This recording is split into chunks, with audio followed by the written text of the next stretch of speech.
What's up, everybody? Welcome to Transition Tuesdays. For this Tuesday, December 8th, 2020, I am your host, Russ Williams. I'm so glad you could be here today. I am quite aware you could have been anywhere in this world today, but you decided to be here with me. And I appreciate that. And more importantly, I appreciate you. So welcome to Transition Tuesdays on this December 8th, 2020. Man, oh man. Hey, ladies and gentlemen, we have an action-packed show as usual. I got a special guest that's going to join us here today. But before I do that, I always like to state my intentions for the show. And it's always changes. It never changes. Never varies. Never varies. My intention is to give you the opportunity to laugh, smile, think, and engage in honest conversations about your life's transitions. And today, speaking of honest conversations, I have on the Transition Tuesdays hotline my special guest. Special guest, are you there? Special guest, you there? Yes, I'm here. Okay, good. Don't go nowhere. Stay put. All right, let me introduce my special guest with this extensive bio. So excuse me, guys, while I read this thorough bio for my special guest. Now, my special guest is a DMV native who starred at Dematha High School under legendary coach Morgan Wooten. And a little tidbit about Morgan Wooten, if you guys didn't know, this guy had a career record of 1,274 wins and only 192 losses. This guy starred at Dematha High School. He also played collegiately at my alma mater, Manhattan College. As a senior at Manhattan, this guy averaged 16.4 points per game and 7.6 points rebounds a game. I'm going to round that up, special guest. So you average 17 points a game and you average 8 rebounds a game this senior year. And also he was named to the All-MAC first team, and he was in the top 10 in scoring and assists and second in rebounds and shooting percentage. Now, to this day, my special guest is considered one of the toughest Jaspers to guard. We're going to go over that. We're going to talk about that as well. He is also a Manhattan College Athletic Hall of Famer, along with being a Dematha Hall of Famer at his high school. Now, after graduating with a degree in computer information systems, my guest plays professionally in Europe. We're going to talk about that. Then he returned to the States to coach as well. Now, he is currently the head basketball coach at Riverdale Baptist High School in Marlboro, Maryland. Ladies and gentlemen, Transition Army, please help me welcome my special guest, Mr. Travis Lyons, to Transition Tuesdays. Travis, what's good, my man? What's going on? How you doing? I'm doing good, man. I'm doing good. We got my man, Greg Vance, joining us. What's going on, Greg? Welcome to Transition Tuesdays. Welcome. Welcome, one. Come which way for my man, Travis Lyons. Now, Travis, I know you don't do these interviews a lot. I know that. I know you're not on Facebook a lot. Who else we got joining us? Oh, we got Antonia joining us. What's going on, Antonia? Welcome to Transition Tuesdays. And we also have Travis Lyons' teammate who we had on here last week, Tariq Thacker, is joining us today as well. So, Travis, I know you don't do this often, man, with interviews. But what I do is I make my guests feel at home. So what I want to do is I want to play a couple of songs for you, man, that you might become familiar of. And I'm going to play this cut for you, Travis. Tell me if you recognize this song. If you're a real cat for the DMV, you should know this song as soon as you hear it. And we got Richie Dematha joining us. What's going on, Richie? Welcome to Transition Tuesdays. Okay, Travis, I'm going to play this for you. Tell me what you think, man. Tell me if I'm going down memory lane for you. Hold on one sec. Can you hear that? Yeah, you definitely sent me down memory lane with that one. Oh, man. Well, we got to get the breakdown. Hold on. Oh, the breakdown on this song, man. That's the thing with this song here. Oh, my God. Hey, Travis, so I'm gonna tell everybody what that song was. That was Bustin' Loose by Chuck Brown and the Soul Searchers. Man. Hey, Travis, what do you remember about that song Bustin' Loose, man? Well, the Godfather, he started the tradition of the go-go here in the area. Uh-huh. Pretty much what we're known for. Mm-hmm. So, that means everything to us here in the DMV. Yep. when you definitely makes me feel at home like you always do. I appreciate that, man. I appreciate it. Hey, a funny thing about that song, Bustin' Loose. Now, I remember like it was yesterday, Trav. Now, I was 9 years old, and I remember, I'm from New York. I remember going on the train to get this CD, to get this, it was only vinyl at the time. It was this song, it was this group, it was this music called Super Disco Breaks. It was they give you all the break beats on hip hop beats. And this song, that song was on there because they concentrate on the breakdown of that song, Bustin' Loose. So that's a classic one for hip hop. That Bustin' Loose by Chuck Brown, man. Nah, definitely classic. Definitely classic. Yep. So I appreciate you. Always make me feel at home, man. No problem. Hey, I got one more for you, Trav. I got one more for you now. I'm going to play this song now because I just envision, I didn't get a chance to play with you, Trav, but I just envision you being like a practical joker. Like a guy who like to make your teammates laugh. I just got a feeling on that. So I was digging in the crates. I was going to play this song for you. And tell me if you remember this song. All right, hold on one second.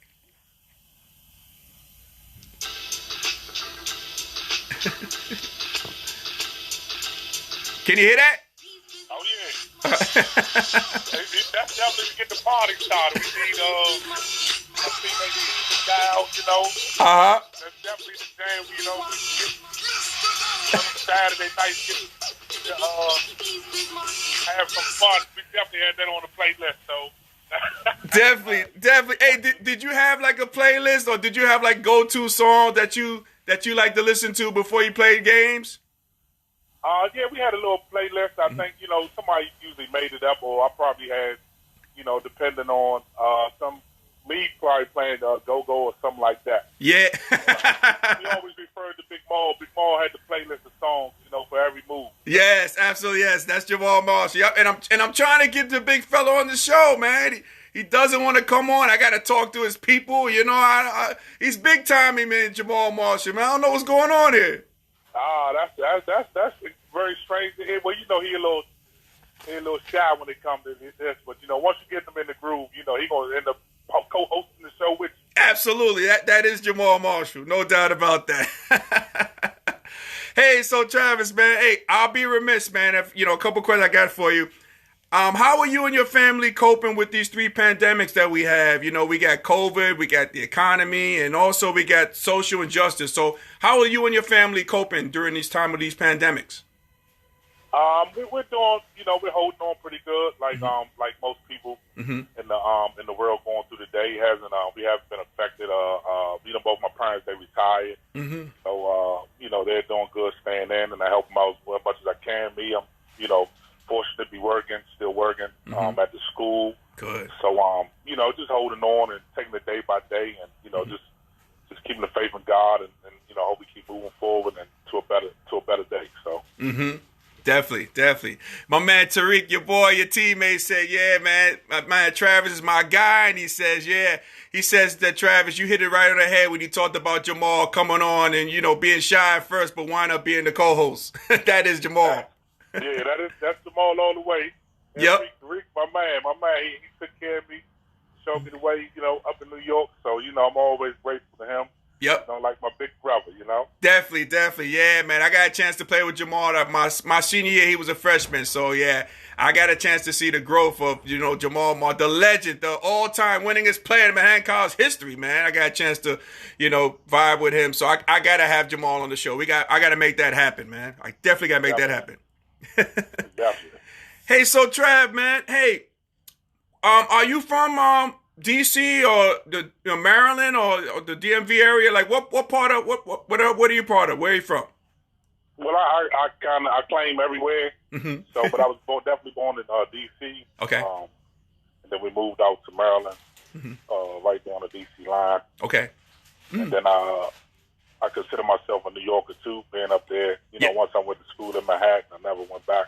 Right. I didn't come back home till like 2000. So. Wow. So I consider myself a New Yorker too. That's right. Yep. A man of the people. There you go. Hey, so Trav, man, what's going on? Oh yeah. So DC area, that Maryland, the whole nine. Like, do you come from a big family or? No, I'm the only child. So okay. It's pretty much It's just me growing up, and Okay. you know, that was about it. I have probably normal. You just my cousins and everything like that. My father, he had a big family, so I got a lot of cousins and Okay. aunts and uncles and stuff like that. So Okay. Cool. very family oriented. Cool. Now, how was it growing up in that D.C., Maryland area for you? Like growing up, how was little Travis Lyons growing up, man, in that area? My parents they did a good job of keeping me on the right track, and they're very hardworking people. So, and was able to put me through. I went to private school from. Now I'm thinking about it all the way through from kindergarten all the way Right. to Dematha. So, I'm grateful of that. I did. I stayed on the right track with start playing basketball at a young age, and unfortunately, the people that I say the people that that had that other thing in common that mostly young people steered towards. They the one that kept me on the right track. They wanted me to see me succeed. Right. Even although in the 6th and 7th grade I was 6'1", 6'2", so everybody thought I was going to be 6'10" and all that. So right. It might have been their motive from that, but that I had a lot of good mentors. Even though they might have been doing the wrong thing, they definitely kept me away from that side of the track. Absolutely, yeah. But I talked about that with Tony. I had Tony Childs on there too. We had Tony on there. Yep, that's my guy. I've known Tony ever since Biddy Ball, man. So we got a chance to talk. But we talked about it like back in the days, like people when you growing up and you kind of good in the sport or whatever. A lot of times your neighborhood will protect you. You know what I mean? And they'll guide you. They see that you're headed to a positive path in life, and they gravitate towards you and they protect you. At least that's how it was back in the day. Nah, definitely. I got time. I got a funny story. I'm on the court playing. I think one of the times I was so much of dudes came up there, and it was so similar to the that movie South Central. They didn't have no basketball. The dude they was waiting on. The dude they was waiting on. They had the basketball, so they was like, man, young fella, let's use your basketball. And I'm thinking in my head, you don't want to get your basketball up, you might not get it back. Yep. But unfortunately, we ended up playing. We played like 1-2, 3-on-3, and they took a liking from me there. And then it became a little hustle, because I was so young. They'd bring their other dudes up there, and we'd play 3-on-3, and So man, that's Yep, definitely, yeah, man. They take care of you. They see somebody's nice. Yep. Hey, did you always play basketball? Did you have other sports in mind that you played when you were younger? When I was young, I probably played a little bit of everything. Soccer. Okay. Never played football to high school, but just pretty much soccer, baseball. Okay. All around athlete when I was young, playing for the boys club and stuff like that. Okay. Cool. Now, when did you know you were nice, Travis? You were like, man, okay, I think I got some game. Was it like a time in your life, like a certain age when hey, look, I think I got some game here? Well, I was pretty humble. But I got humbled, once you think you're better than what you are, you pretty much, you run into somebody that's pretty good. So yeah. But I think, my like you said, you mentioned Coach Wooten and one of his assistants. He kept me very humble, thinking that you could play, think you're better than what you are. He told me, you know what, you really don't have no talent. You just play hard. Right. So I just took it from that. Really brought me down to a level that every game you had to go in and just play. So. Man, okay. So you mentioned Dematha High School. Now we had a guy by the name of Teddy Ellis, that went to Manhattan College from Dematha High School. Did you know Teddy like growing up and stuff like that, or did he recruit you to Manhattan or? Well, yeah, he was part of the process. Him being there, also me attending Manhattan, and I knew him definitely. And he was older than me, so I met him when I was in high school, and me going into the I think 7th, 8th grade. Just looking at high schools and looking at the rosters and things of that nature. So that's how we first met, and I see him over the summer playing, things of that nature. So okay, nice. Shout out to Ted Ellis, my man. Big shout out to Ted. Yeah, it's a funny story about Ted. Like Ted was a freshman as well when I was a senior, and like for me, like for some reason, I don't know if they do this in the DMV or whatever you're feeding out there. Ted had one. strongest heavy hands, man. Man, I used to try to break free from Ted. I couldn't break free from Ted. I was like, man, I'm glad I'm getting out of here. This guy gonna be a problem, man. I said, I gotta get out of here, man. I gotta graduate because this guy gonna be a problem. Oh yeah, no, he's definitely a good player. You know, he's definitely into the in the recovery. I think he had a couple of knee surgeries in high school. Yeah. So and then he definitely developed that jump shot. So he was definitely a good player. Yep. Tough guy too, man. Yep. Yeah. High socks too. That DC area with them high socks. What's the deal with that, man? I remember my man Lyons Moten used to love watching play at Syracuse with the high socks, the DC socks. What's up with the style with the DC socks, man? I think we young and you start a trademark. You go to these different tournaments and you want to stand out. So we had started with the headband. See some we had the headbands, and then we had from the Globetrotters. Yep. So and then we had the high socks, which is a unique way to stand out amongst everybody. So that's where everybody started with the high socks thing. Walt Williams. Yeah, the Wizard. That's right. Yes, he was the main guy. Yes. Yeah. So. Yeah. It's funny too. I had on the show also Dave Holmes. I'm not sure if you know Dave Holmes. Dave played a little bit after you with Gonzo. And we talked about the DC look. That is a certain style, certain toughness you had to be from that. That DMV area. Oh yeah, Dave. I was actually with Gonzo when Dave played. So that's right. Yes. So, yes. Yep. So Dave, he definitely one of the toughest 6'3" power forwards to ever play. Yeah.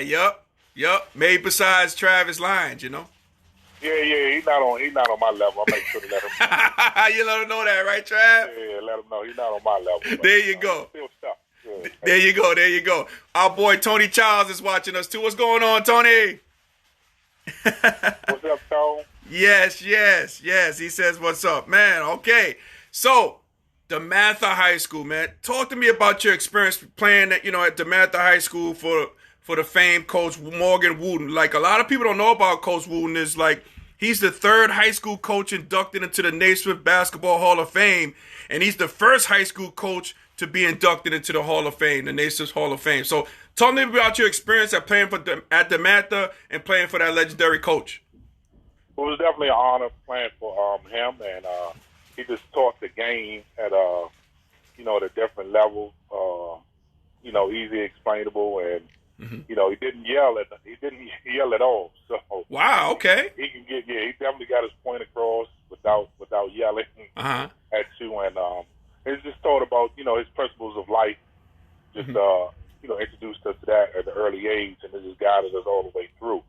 So it was just more than just the basketball they're playing for him. It's about life and all aspects of the life skills that he instilled in us. So just tremendous honor. Yeah. Did you have any players like you patterned your game after when you were growing up? Because there's a famous player that maybe I can see yourself patting your game after because of your size, and that was Adrian Dantley, who went to Dematha High School. But did you pattern your game after anybody in particular? I tried not to, but I did. So we used to play in an area in South Beach, and they knew AD, and so we used to work out. Well, he used to, I wouldn't call it working out. We used to play one-on-one, and he used to destroy me. Right. So I picked up some moves from him. So, at an early age, and then, that just kind of stuck with me throughout that. So. Yeah. Definitely. Now, is he a Hall of Famer? He has to be an NBA Hall of Famer. I would. He's a Hall of Famer. Okay, yeah. I used to love how he used to caress the rock on the free throw line, man. I used to thought that was the coolest thing, man. Oh yeah. His routine was definitely, he had he used to use his wristbands to wipe the sweat off his forehead and just the basketball motion. So. Yeah, yep. And, my favorite player growing up was Isaiah Thomas. I ain't like the way Isaiah Thomas got him out of there because he clearly had AD out of the Detroit Pistons. I mean, that was Isaiah's doing, I think, on that one. Oh, definitely. Yeah, he did. He brought his guy Mark McGuire in there, right? Yes, yep, Then the Bad Boys was done. Just took off from there. Yep. Oh man. All right. So Dematha High School. So how were your teams during your time at Dematha? You had good teams there? Yeah. So my freshman year I played JV, and so we went undefeated. Then my sophomore year we played. I had played with Dwayne Simpkins that went to Maryland. Oh yes. Vaughn Jones that went to George Washington. So we and we won the city title that year. Wow. We had a little bit of a setback. We was kind of young my junior year, and then finished up pretty strong my senior year. We won the city title. And we had a bunch of seniors that we played together. I had a bunch of teammates that we all went to Dematha together, and then we ended up getting to play our senior year together. And we won the city title. So. Oh, that's cool, man. Do you remember who you played against? Like good players who you played against your senior year that went on to play college? We played against. Well, in the tournament, we played against Shaheen Holloway's team. Seton Hall guy, yep. Yeah, coach of Seton Hall Prep. As a matter of fact, it was at Bobby Hurley. I think Bobby Hurley St. Anthony's had a tournament that was in there at St. Peter's College, so we played the night up there. Okay. Victor Page. Before he went to Georgetown. Oh, I used to like Victor Page, man. Oh, at Georgetown, man. Yeah, he was dynamite. He was definitely a very good player. Yep. And that's pretty much. I think the team from out of Arkansas. One of the kids with the Arkansas. That's pretty much I remember right now. Cool. Gotcha. How was your recruiting process like your senior year? Like, did Coach Woon help you in that process? Did you have like a team that can help you during your recruiting process? And what teams were looking at, what schools were looking at you during that time? Well, I had a lot of, I guess you could say low majors, mid major schools. A lot of good schools to choose from. I pretty much wanted to get out of the town, get out of the area. Okay. But I signed late.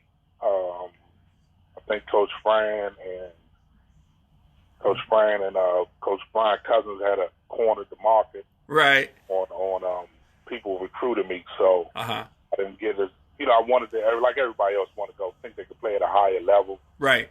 So I tried to play and wait to the higher level, but then at the end, decided about being, the brotherhood that was there at Manhattan. That eventually going for. So right. But he wasn't. I mean, he sometimes will help you, and he had. I think one of the coaches he played with eventually got a job, and he wanted me to go down there and visit. He said, just go take the visit. Just take the visit. So he never told us what to do and what school to go to. So. Oh, okay. Oh, cool, man. All right. Hey, Trav, I got a guy by the name of Calvin Thompson. You know a guy named Calvin Thompson? Calvin Thompson, yeah, I know Calvin. Well, I know Calvin too. We work with each other in New Orleans. But Calvin says, Russ and Big Trav, my guys. Oh man, we gonna talk about your stop at Howard too. I mean, yeah, at HU. Yo, we're gonna talk about that too. We got Karen joining. What's going on, Karen? Welcome to Transition Tuesdays. Welcome, Calvin, as well. All right. So Trav, I always ask everybody, man, like who signs with Manhattan, especially like during those times. And when you signed, I remember talking to Justin Phoenix, Tariq Thacker, Jason Hoover. Why did you choose Manhattan College? I think, in the end result, it was, the brotherhood that was established there, and the winning program that y'all had left behind, and just wanted to be part of that. When I came in, it was me and Steve McDowell had went to yes, LaSalle. Yeah, he went to LaSalle, but we had went to camp. I think every year since we was in high school, so I knew Steve very good. Okay. Ted was there, and my roommate that was there but ended up leaving. Jerry Stinson had committed there also. Oh yeah, I remember him. So it was, knowing those three guys, and then Shimu, Right. we had known each other too. Also, like the last 3 or 4 years from playing against the Gauchos and the Gauchos and us going to camp, and then also Jason too. Jason Hoover. Right. He was like I said, we once we got to high school and playing those different tournaments and going to camp together. I knew Jason all those years also. So that was just being with those guys and around those guys, knowing that we could do something special. Yeah. Yeah. And the interesting part about, all you guys going, it's a lot of competition, man. Like, was Coach Fran, was he promising you guys, like, you're going to come in here and for playing time, or what was it? Because, again, it was you guys, like, had a lot of heads, man, like 2 players for each position, and I'm sure the practices were like battles, but, what was it with that? Was it the competitiveness of yourself to want to compete? It was definitely the competitiveness of it, but to try to recruit the game. It wasn't too much said about JP right until we got there. And, I think Ted the one that told me about Phoenix, and then about him being there. And then it was Kareem was there also. Right, Kareem Brown. Right, shout out to Kareem. Yes, shout out to Kareem. So, but that didn't, once. Competition. I never run from competition. Right. So, and then us growing up, when we was coming up, that was the thing. Iron sharpens iron. So you're gonna go in and work hard and compete, and then let the chips fall where they may. So we never. I think that was one of the good things about our program we had. You guys started it out. Yeah. Just the competition factor, and nobody being there still. At the end of the day, just leaves on the court, giving it your all, and then. And then everybody gets better in the end, and it works out for everyone. So, man, yeah. And you mentioned, so you signed late with Manhattan. So you signed late with Franny. So okay, so you signed late. So how was your experience at Manhattan? I mean, I know you had that one great year. In '95. We're gonna talk about that, but like, how was your overall experience? Going to Manhattan College. I have no complaints or nothing at all about Manhattan College. It was great. I learned a lot about, just about life in general. And, like I said, the teams, we established a brotherhood amongst us all. And, I just have no complaints about, being there and spending my 4 times. It helped me throughout my life. So it was a great, awesome experience for me. Right. The ups and downs was, definitely like learning lessons that definitely helped me propel to where I'm at today. So. Yeah, man, I tell you, the teams that you had, I mean, and you coming from a winning program, I think that was the success that Coach Fran brought. I think, guys were coming from winning programs, like you coming from Dematha. You had Jason Hoover coming from Malloy. You had you have Tariq coming from All Hallows. All these guys are coming from some successful programs and want to be a part of the mix. So, yeah, man, that was some good stuff. Now, talk to me about that 95 year. Like, because, again, you guys were stacked, man, in every position. I think a lot of times the people off the bench could have probably started elsewhere in other teams. But talk to me a little about that 95 team, that team that was really special. No, the team was awesome. I mean, we had, like I said, we was very deep, and a lot of people could have played at any time, and we definitely had competitive practices, and so it was definitely, and we definitely earned our way to getting that automatic berth. We didn't get the championship, but we definitely earned our automatic bid. Right. And we took care of business in the tournament, so it was just definitely a great experience. It was a tough battle, tough season, because it was me being my first, it was definitely long, and how Franny was in the beginning. Yeah. So it was definitely, we had practices, games, and then just me trying to understand the college games, then coming from high school. So my playing time would fluctuate and different things would happen. But I had great leadership with Jamal. Yeah. Jason, Phoenix, Tariq. So it was definitely a great time. Great year, 95. Yeah, yeah. Were you surprised like everybody else? Because I talked to Tariq Thacker last week, and we talked about, how you guys got the at-large bid. Like, were you surprised to get that at-large bid? Because at that time, I believe Manhattan College was like the first school like to get an at-large bid and win an actual game the next round. So that was unheard of. But were you surprised when you guys got the bid?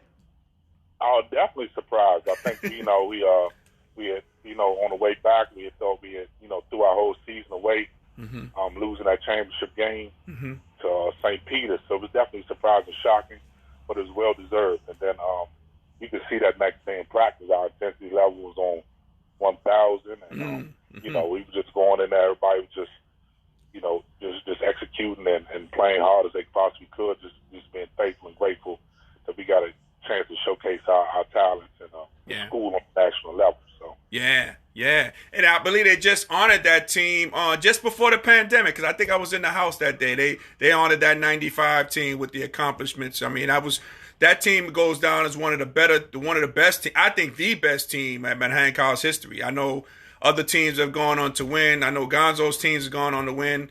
Stuff like that. But I think that particular team was a really good team because, again, top to bottom. I mean, you can go through 1 through 10 on that team and have success. And again, a lot of the guys who weren't the starters could be starters on other teams. So that team goes down in one of, Jasper history is one of the best.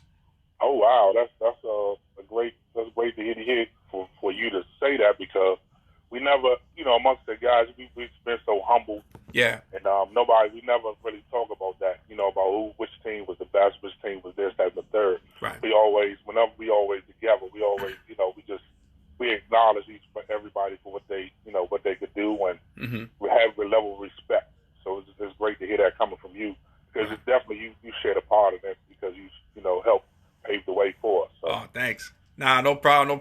Did you guys get along like off the court? Like I know you have bonds with your teammates, your former teammates now, but how about back then? Did you guys click? You had great chemistry amongst you all? Oh man, we had it was great chemistry we had amongst each other. I think everybody get their little spat on the court because we were so competitive. Yeah. But I think, like you said, we had a brotherhood off the court. So it was chemistry that was great all along. We could hang out together. Right. Everybody could do. It was no bickering or nothing like that going on. So we had, I can't think of, who, you had one teammate, or you had, a clique that'd be over. You had multiple cliques within the team. Now we ain't had none of that. It was just great chemistry from 1 to 15. So okay. That's cool. And Travis, man, about your game, man, a lot of people don't realize that, like, Trav, you were like a nightmare, man, because again, like you at 6'4", you had some pounds on you, you played power forward type of deal, but you had great game, and you couldn't put a big guy on you because you would like overpower that guy, And again, and you couldn't get a small guy on you. So like you had an advantage every time you stepped on the court. That's when I looked at it when I saw you play. You make me a much better player than I really was, but I appreciate that. Now I tried to have some versatility in my game. Like I said, I've been since the 7th, 8th grade. I've been 6'2". So yeah. Then once got to high school, got up to 6'4", didn't get to the 6'7", 6'8", like the doctors and everybody think you projected to be. Right. So Yep. I had to learn how to dribble. I had to learn how to I really couldn't shoot. Didn't learn that till after I got to college or whatever.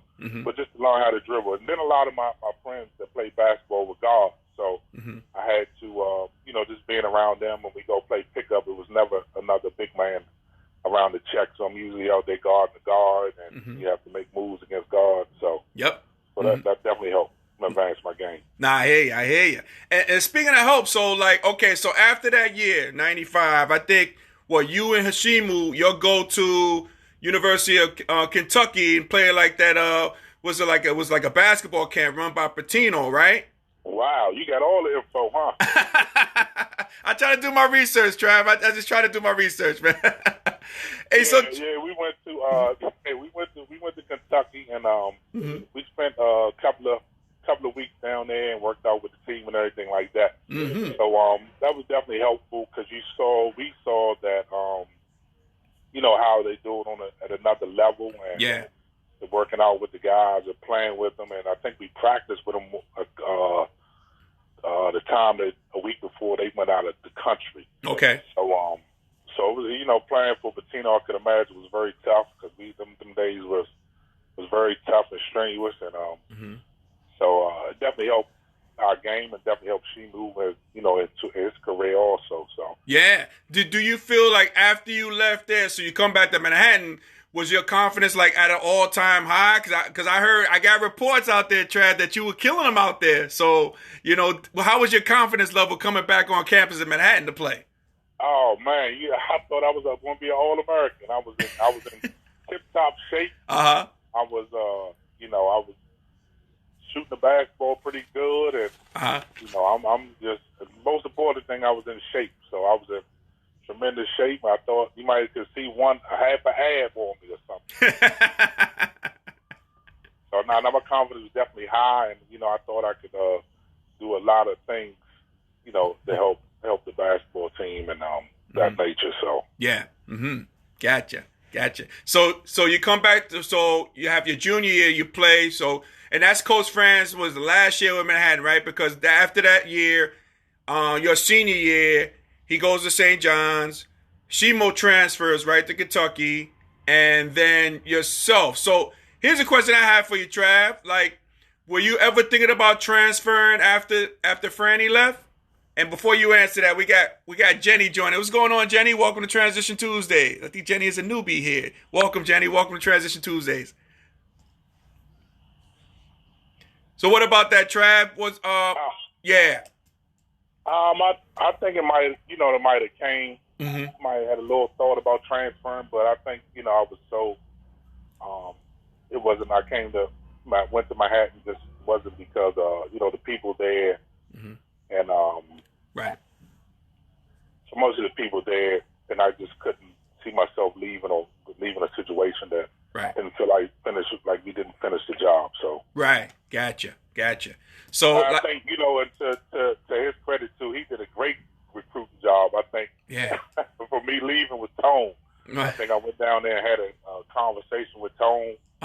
We were sitting in the dorm room, and he had a great selling point. Sold me on all these things, and you can do this, you can do that, and I'm like, man, I'm staying. So we got to send that one to Tone. We got to get this one to Tone. He's staying there. TC, Tony Charles. All right, Tony, if he's still watching, we got to get that to you, TC, for keeping my man Travis in school.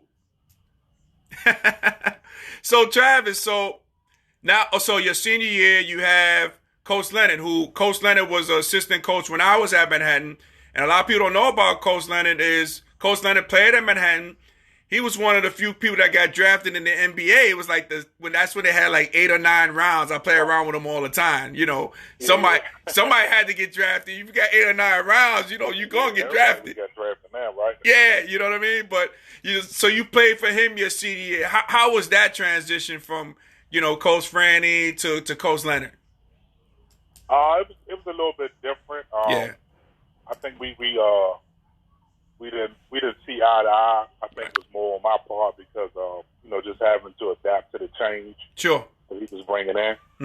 So, but once we left everything on the court. We started to click.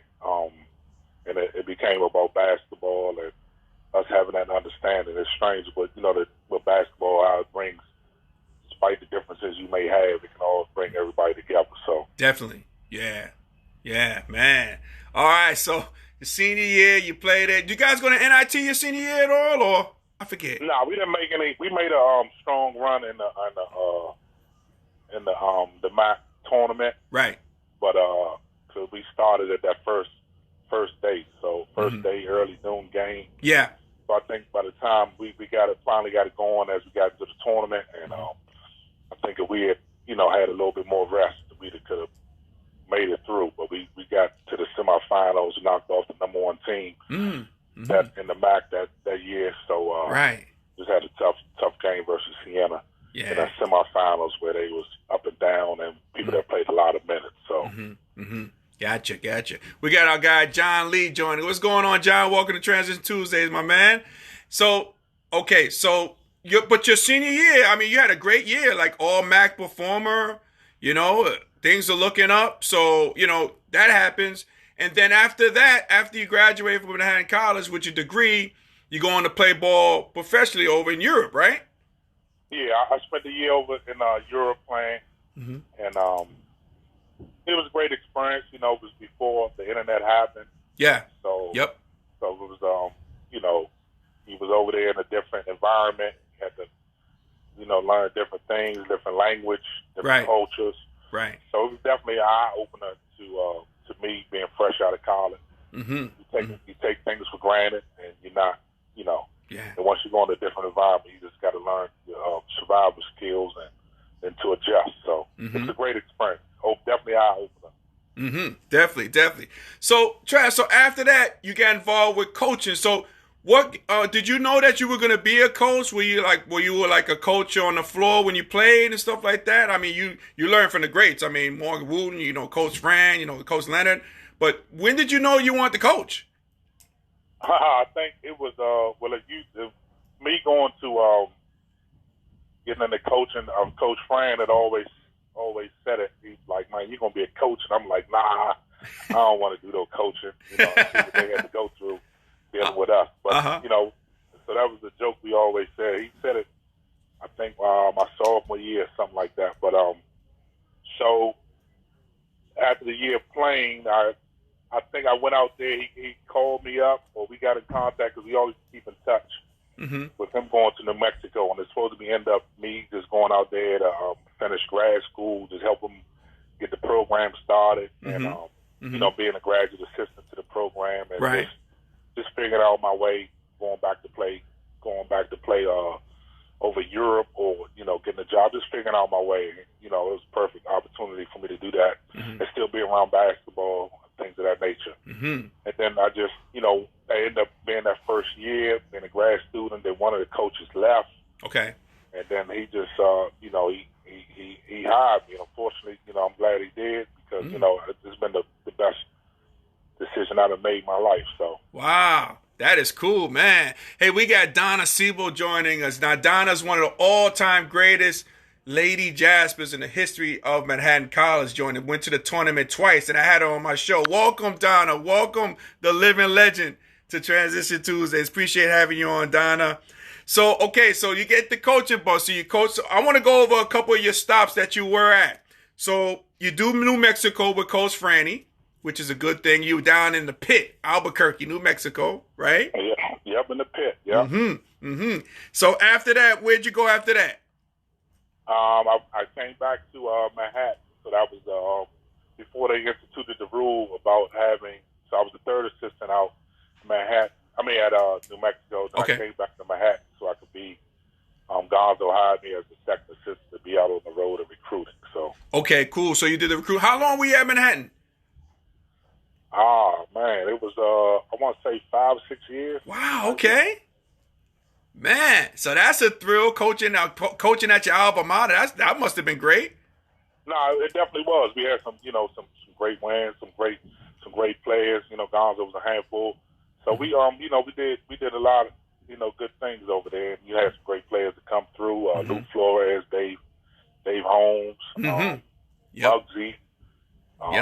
So them teams was very good. So yeah. Man, okay. So you were there. So from there, where did you go? You went to Fordham. You went to the arch rival with the Fordham University after that. Yeah, I went to Fordham after that. So one of my Dematha buddies, Coach Wittenberg, called there. Oh, that's right. Yeah. Oh, another Dematha great. Oh man, and it's a funny thing. Sorry about Derek Wittenberg. I remember bumping into him the one time, and I asked him. I said, Coach Wittenberg, man. You got to be honest with me, man. That shot in '83, was that a shot or a pass? And he said, "Oh man, you know that was a shot."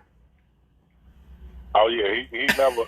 Oh, he told you it was a shot. It must have been y'all was talking basketball. Yeah. He always tell everybody that was his pass. That was pass. He never turned down a shot opportunity. So yes, he He definitely swears that was a pass. So Yeah. And I remember him in that doc, the Surviving Advanced doc. I remember him on that play where he talked about, like, he says, and my training with Coach Woon, he always talked about, catching the ball in the correct hand. You know what I mean? I remember he shouted out Coach Wooten on that too. That was cool on that to hear him say that.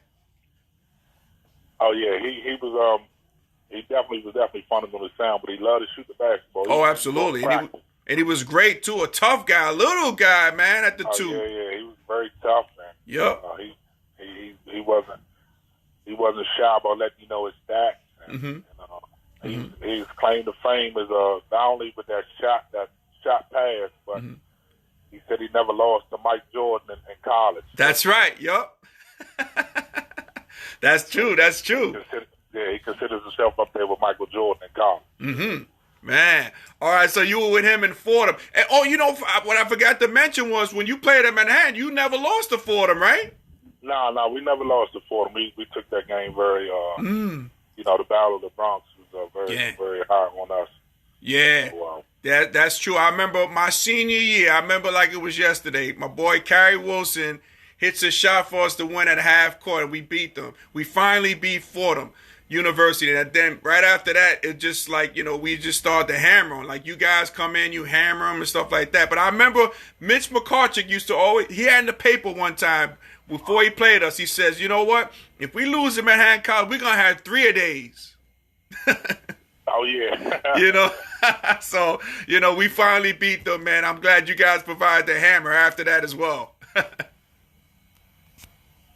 Man. So how long were you at Fordham there, Trav? Oop, Travis, you there? Yeah, I'm still here.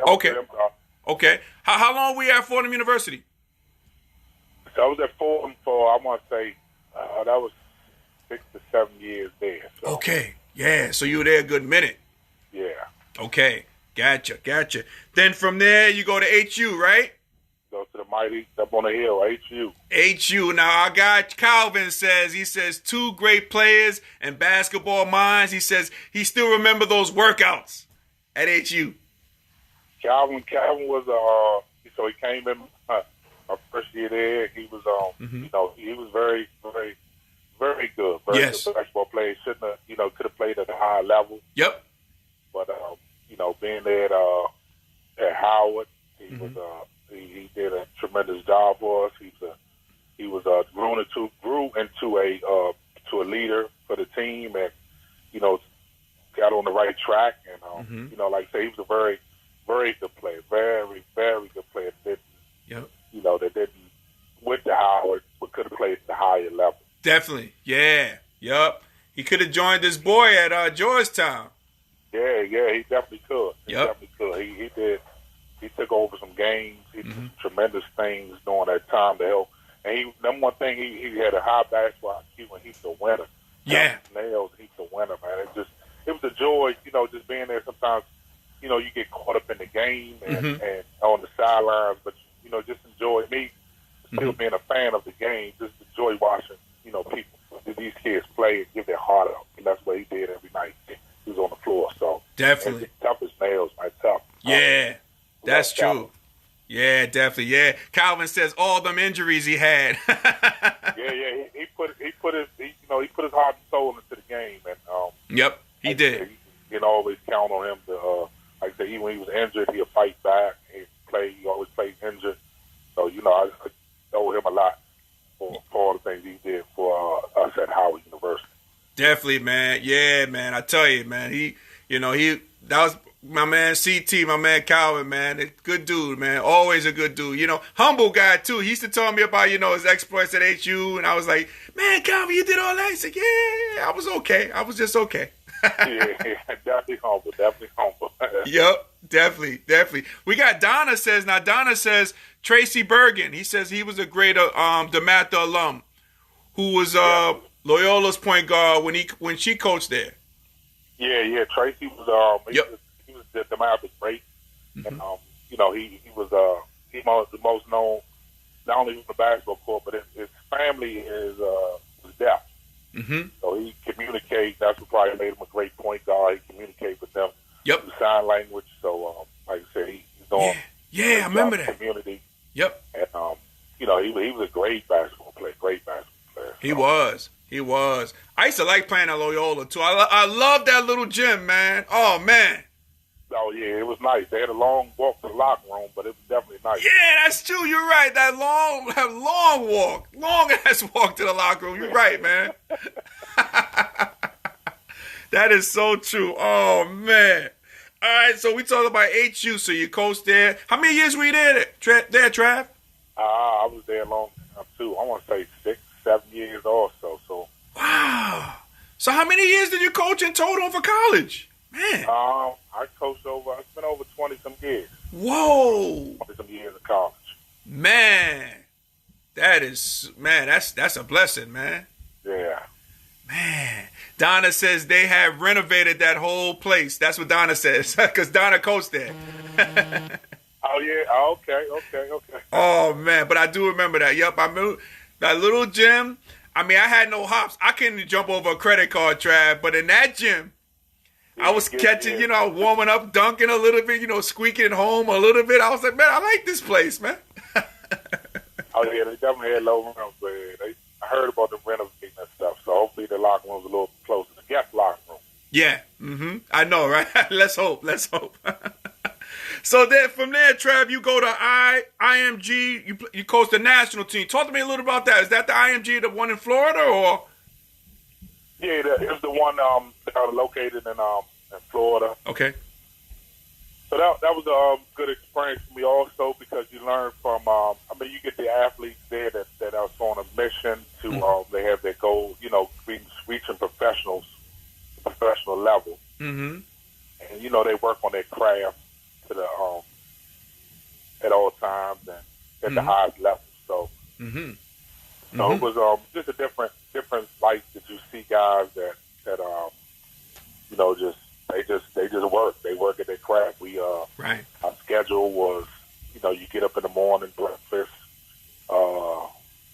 and like I said, throughout the whole campus, the meals, nothing but nutritious meals for you, and there's no sugar on that campus at all. So. Wow, so they into the nutrition, like the it was heavy nutrition, all aspects of your game that you're looking to achieve. So, and then like I say, you're working out early in the morning, and you got all the way from 8 to 12. Then you have lunch, and then school is after that. Wow. And then you got guys, just begging you to get back into the gym. So you have workouts, and then they might go to lunch, and they might come back and shoot. Wow. And then you're playing a high level schedule, traveling all over the world. So it's a great experience. It's just it was intense because you have a whole bunch of people that from all different sports, from football to soccer to golf to to tennis, very intense. Right. They just down there. They want to have that goal in mind, or how they want to achieve their goal, and they working at that craft 24/7. Yeah. And like I said, it's no, and you're just forced to just be as a young kid to to adapt to that level of high intensity. Yeah. Training. So. Yeah. Yup. Oh, yeah. It's like a breeding ground for that talent. Yup. Those kids are. Yeah, definitely. Hey, our boy Calvin says he's asking this question for you, Trav. He says, didn't you coach the leading scorer in the nation at one point? What does he mean by that, Trav? So we had a player that James Daniel. Okay. He, our coach Kevin Nickelberry at the time, he had a lot of offensive stats for the person. So he went off on it, got hot in a couple of games, and like I said, led the nation in scoring. Wow. So that looks good on the resume. Yeah, it definitely does. Definitely, it definitely does. When you're around great talent like that. So. Shout out to your CT on that question, man. And also, we got the great Ron LeClario joining us here, man. Welcome to Transition Tuesdays, everybody. What's up, Coach? What's up, Coach? Yes. Hey, so talk to me about what you're coaching at now at Riverdale Baptist School. Talk to me, how is it now coaching, man? I mean, this height of this pandemic and, COVID and stuff like that. Have you guys started practicing just yet or anything? Have you guys been doing anything just yet there, Trav? No, we're virtual, and we're waiting on a decision right now. Okay. To see if we can get back into the gym. Yeah. With the Maryland COVID cases rising, we don't see that happening no time soon, but we are scheduled to hopefully start up in February and have a month of playing. So it's just constant communication with the guys and trying to keep their spirits up. Mm-hmm. And they're also allowed to go work out, so they have their workouts and stuff that they attend or go to. Okay. To get still condition and to just have some basketball activity. Mm. But we just not allowed to do anything as a unit, as a team on the school ground. So gotcha. How does your team look this year? You got a strong team going into this year when you guys finally do play? Because of the COVID, I mean, it happened, March of last year. So we had one of our better players. He because of the COVID, wanted to find a place he can play right away because of the schools. Yeah. But we've been having a solid team, considering we got two seniors. One of them is going to James Madison on a full scholarship. We have another. Oh, that's great. 6'10" kid that are very versatile that can play. Okay. They've been coming back. And we had some other people coming in and some people moving up from JV. So we've been very competitive and and able to just be competitive games, play hard, see the outcome, let the outcome fall where it may. Mm-hmm. I mean, but the most important thing is about the school and I'm at teaching at is a great it's a private institution, Baptist school that's just looking to reach kids, religiously, academically, and socially, and that's what we're doing a good job of. So. Oh, that's great, man. That's great, man. You know what? I want to ask you. I forgot to ask you, and I can ask you now. So, like the way when you played, Trav, right at Manhattan College, collegiately, when you played, do you think if you was transported into this era, do you think you would have success in this era the way you had success in the era in which you played? No doubt. I let these kids know all the time. I might be. I might have been the number one pick. Wait. Right, I'm telling you, right, Trav? You can't touch nobody. You can't do this. Yep. Flagrant. These kids, they always looking. We argue about the flagrant foul. I'm like, do you know when we played? There wasn't no such thing as a flagrant foul. I know, right? Like, y'all cry over these little ticky-tack fouls. We played when there was no flagrant. It's just a hard foul. You going to the line to shoot two. Yep. So. Yeah, I always like to ask people, who had success in the past, if they played now, how would it be? I mean, a lot of, like you said, man, the records would be broken, man. Scoring will be up. You know what I mean? People adapt all the time. You be surprised. A guy like Jamal Moss would probably be shooting threes. He'd be a stretch five, a stretch four. Stretch five. Big Moss out there shooting threes, pick and popping, no rolling to the basket. Yep. No doubt about that. Hey, so Trav, talk to me a little about. I'm just gonna go back a little bit. Talk to me a little about being when you first got the call when you became a Hall of Fame member at Dematha High School first. Let's talk about that Hall of Fame nod that you have. Talk to me a little about that, from that prestigious school, you being a Hall of Famer there. Well, it's a great honor to be, sit up there with the greats and, just a tremendous honor. You look back you reflect on your career and things of that nature and things that happen and, and just full of joy of you getting honored for just being a good player. So, and like I said, I've never always tried to humble myself, consider myself as being an okay player. So for me, the recognition by somebody else is great to hear from. Absolutely, yeah. And Tariq has the question for you, his former teammate. He says, ask Travis, what was his best game as a Jasper? Is that an inside joke or so? What's going on there? No, that's not. I mean, they know I really don't.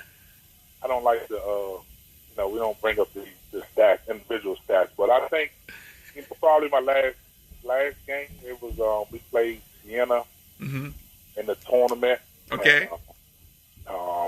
like I said, I forget the numbers or whatever, but we just had a good game. We had a good game and held on like the last 2 minutes, and then it just got away from us. So, so that might have been my best, one of my best. But I think that.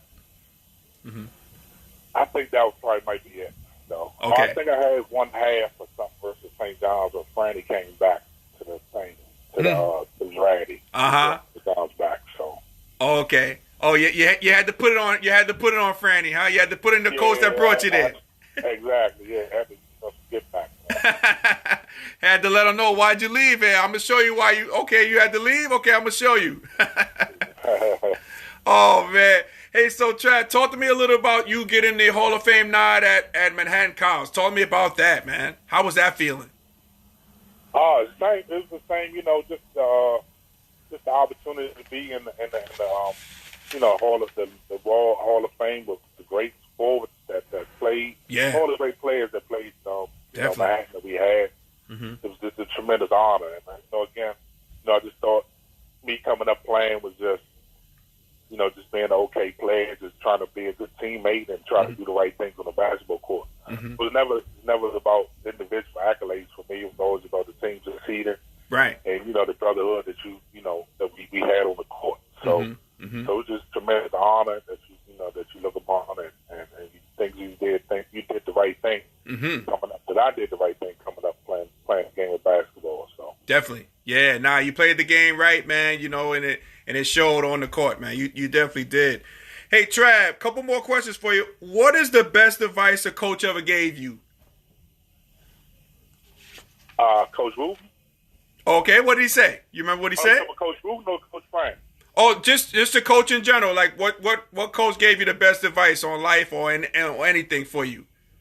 Was it one particular coach that gave you something that you can remember? Like, a great deal of advice? Well, like I said, Coach Wooten, he established that, he gave us our principles, God first, family, academics and schoolwork, the principles that, guided us through our life. So that's probably the best advice, just the life skills, and this was I learned, after getting into coaching and everything like that. You spend so much time chasing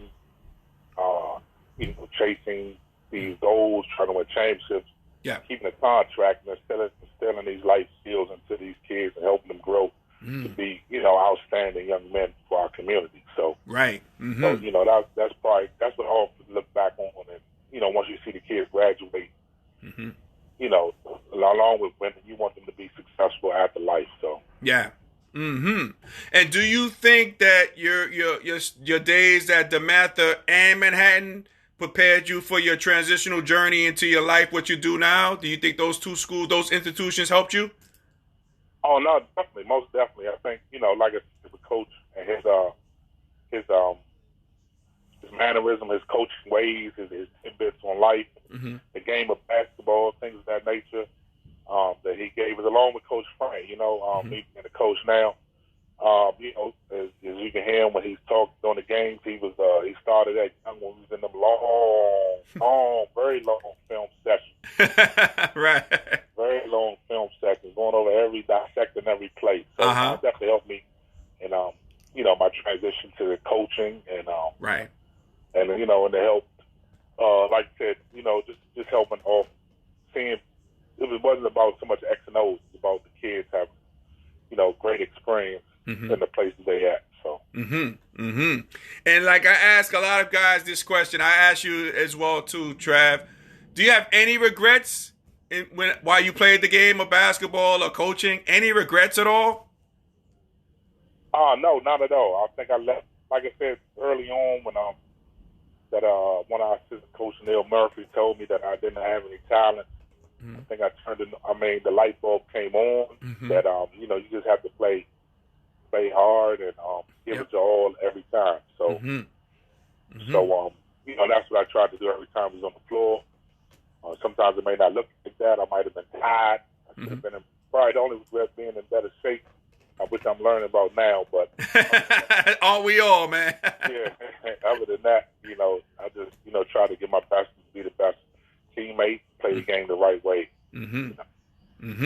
Good. Perfect, man. We got Aaron watch. What's going on, Aaron? I think Aaron is a newbie to the show. Welcome to Transition Tuesdays. Man. Hey, one last thing. Let's see. Donna says that you are a true role model for these young boys who you are coaching. That's what Donna said. That's what one of Jasper's finest is saying about you there, Trav. Thank you. I try to be. I'm trying to do the best I can. So. Absolutely. No, man. You're succeeding, man. All those years coaching that, and now you shaping those kids in your community, to look up and see, if they know that, know about your accomplishments, they will see, the type of person that you are, helping them succeed. Now, one final question on the way out. And again, Trav, I appreciate you for coming on because I know you don't do these often, man. So I appreciate it. But we had to hear from the legend. But we're gonna end it off with this here, Trav. All right? All right. DJ Cool or Chuck Brown? Which one you going with and why?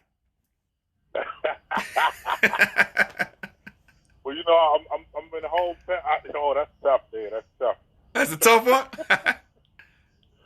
But I'm a go ahead for hard, so I got to give it to the Godfather. The Godfather. Okay. DJ Cool is no slouch. So right. I got to give it now to the Godfather. To pay homage to the home team. Absolutely. Yes, that go. It's nothing like it, man.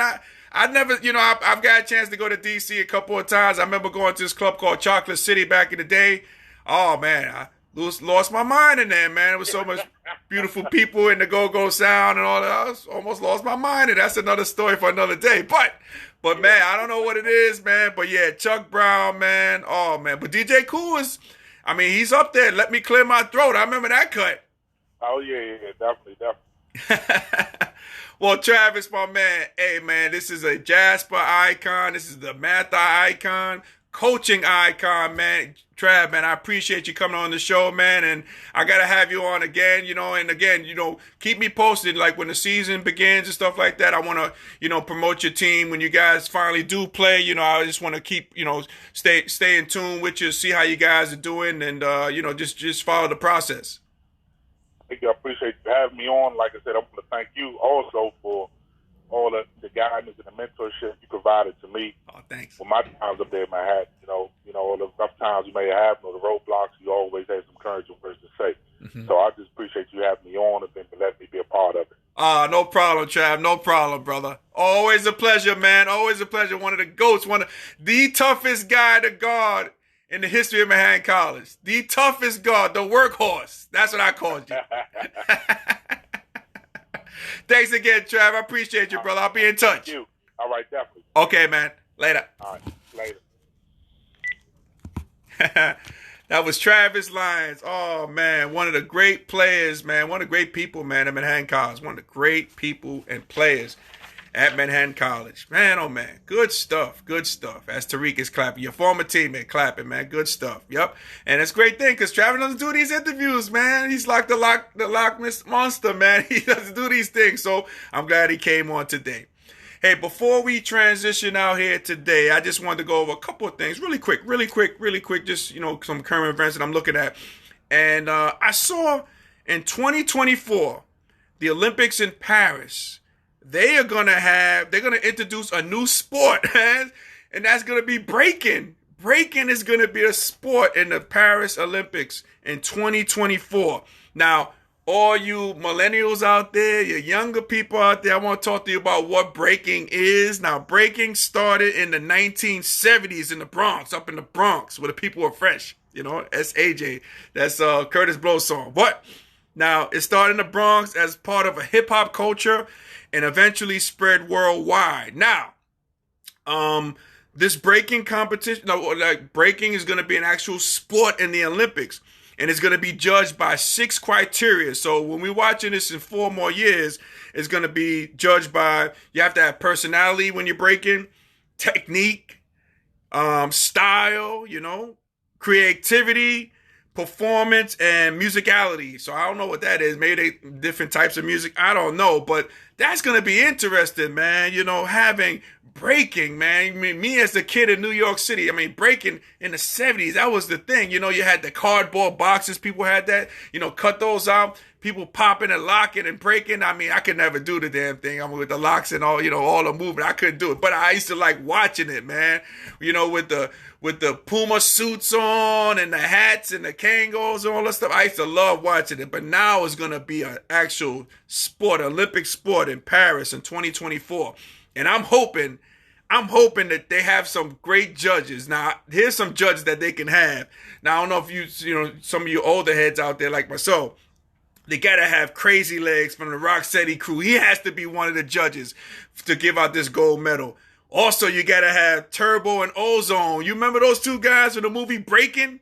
Those Breaking movies? You got to have those two guys, those three people. They got to be judges to hand out gold medals. So I asked the question, do you think or should breaking be an Olympic sport? That's the question I had. That's the question I definitely have. You know, we're going to see, man. And I wonder, are they going to have like team battles? You know, like they had, your crews used to battle each other back in the days when they broke, you know, breaking and stuff like that. You got individual battles, or is it going to be a combination of two? We shall see. But I wonder, you know, it's going to be interesting. I'm glad it's it's going to be an actual Olympic sport. So shout out to the B-boys and the B-girls, you know, back in the day, all those people dancing, man. Shout out to that. Shout out to hip-hop too, man. Definitely. Oh, my man. Calvin says, great show. Appreciate that, Calvin. Thank you, sir. And Donna says, great interview and great show, Russ. I appreciate that, Donna. Thank you so much, guys. Thank you. So, ladies and gentlemen, if we were able to make you laugh, smile, and think during this show today, during our broadcast, my good friends, you have accomplished something major. So celebrate your victory. Be it big or small, celebrate your victory. As I'm trying to get my music, my theme music playing and queued up. All right, there we go. Ladies and gentlemen, I want to thank you from the bottom of my heart for you watching Transition Tuesdays today. Tuesday and each and every Tuesday. I appreciate y'all from the bottom of my heart. What I do is I have a YouTube channel called Transition Tuesdays, ironically. And I post all the episodes, the past episodes on there. So if you missed us here, you can catch us here on the YouTube channel, Transition Tuesdays. Love to see you there. Oh, man, this was great. And also, man, I'll be remiss. I want to thank my guest, Travis Lyons, for coming on today. Great interview. Man, one of the legends, man, at Dematha High School, DMV, and also at Manhattan College, man. So, Travis, thank you, man. It was a pleasure talking to you, man, and catching up with you as well. Well, ladies, and one last thing, too. You can always follow me at R Will Transitions. That's RWILL, the word transitions, TRANSITIONS. Okay, R Will Transitions. You can always follow me on Instagram. Love to hear from you. I like having new people. You know, that's some good stuff. So, again, I thank you guys for watching Transition Tuesdays. And as we always say in party, happy transitioning. We'll talk to you soon. Take care, everybody. Be safe. God bless.